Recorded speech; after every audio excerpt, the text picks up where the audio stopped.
This is your distance on a coordinate plane video. So we're going to find the distance on the coordinate plane, but instead of counting or even looking at a graph, you're just going to be given coordinates. So let's quickly remember what those are. So the first value is the x, the second value is the y. Keep that in mind as we go through this, and obviously you have your notes in front of you. So here's our example. We're going to find the distance between these 2 points. So if we saw this on the graph, yes, we could count from one to the other, but it takes us a long time. It's easy to make a mistake.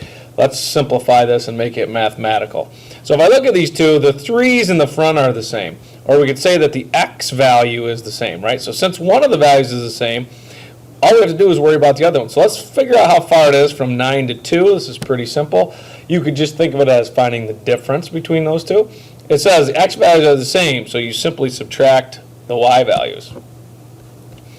So x and x are the same. We take the y's. 9 minus 2 gives us 7 units. How far apart are these 2 points? They are 7 units apart. Pretty simple. So what I'd like you to do now is to stop the tape and try those 3 just the same way. Go ahead.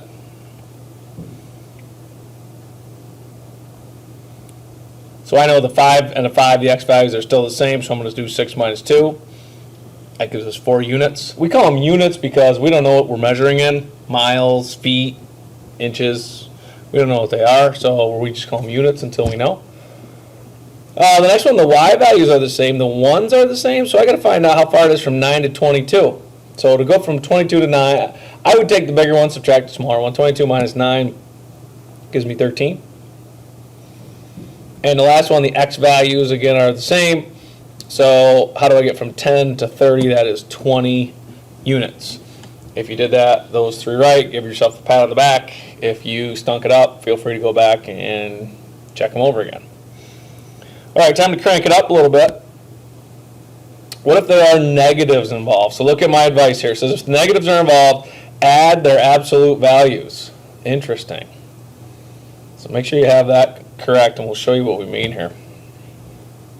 If we look at these two, the 5's are the same, so the x values are the same.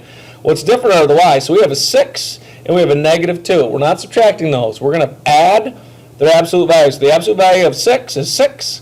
Absolute value of negative 2 is 2. 6 and 2 gives us 8 units. So we left the x's alone because they're the same. We added the absolute values of the y's. So we'll stop the tape and do the same with the others. The y values are the same. They're 1's. If I add 9 and the absolute value of negative 22, I would get 31. Here the x's are the same.